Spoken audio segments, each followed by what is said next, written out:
Welcome to my kitchen. This peach cobbler for two is so easy to make. You can make it on a weeknight. So preheat your oven to 425 and let's go have some fun. We're gonna start with draining our peach halves and then put them in 2 ramekins or individual baking dishes. And just divide them evenly. And then just take some honey and drizzle that over top. This is Illinois beekeeper's honey. And then sprinkle some cinnamon on top. Wonder if cardamom would be good. Try it sometime.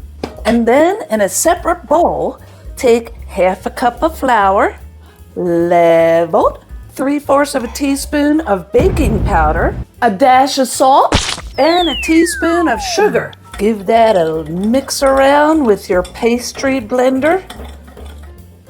You can pick these up in the grocery store. And then cut in 1 tablespoon of butter. And you want to get it to the consistency of breadcrumbs.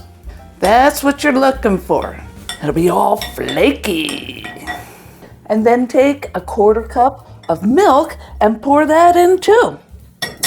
And mix that right on in. You might have to add more milk depending upon the humidity level in your kitchen, because you want it the consistency of like a drop biscuit to go on top.